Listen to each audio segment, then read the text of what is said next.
Hi అండి. మిరియాల చారుని ఎలా ప్రిపేర్ చేయాలో ఆ ప్రాసెస్ చూపిస్తున్నాను. ముందుగా దీనికోసం మిరియాలని, కొన్ని ఎల్లిపాయలని, జీలకర్రని కచ్చా పచ్చా దంచుకొని పక్కకు పెట్టుకోవాలి. ఇప్పుడు ఒక మిక్సీ జార్ తీసుకొని ఒక 4 టమాటాలను ముక్కలుగా కట్ చేసుకొని వేసుకోవాలి. అలానే నానబెట్టుకున్న కొద్దిగా చింతపండుని కూడా వేసుకోవాలి. ఇప్పుడు అందులో కారానికి సరిపడా పచ్చిమిర్చి వేసుకోవాలి. అలానే కొన్ని అల్లం ముక్కలు కూడా వేసుకొని వీటి మొత్తాన్ని కూడా గ్రైండ్ చేసుకొని పక్కన పెట్టుకోవాలి.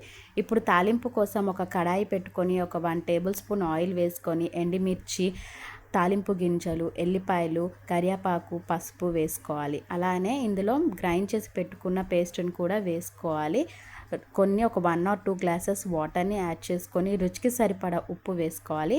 అలానే ఇందాక దంచి పెట్టుకున్న మిరియాలు, ఎల్లిపాయ, జీలకర్ర వాటిని కూడా వేసుకోవాలి. ఇది ఒక 10 మినిట్స్ మసిలిన తర్వాత దించే ముందు లాస్ట్లో కొత్తిమీర చల్లుకొని దించేస్తే ఎంతో టేస్టీగా ఉండే మిరియాల చారు అనేది రెడీ అవుతుంది. Thank you for watching.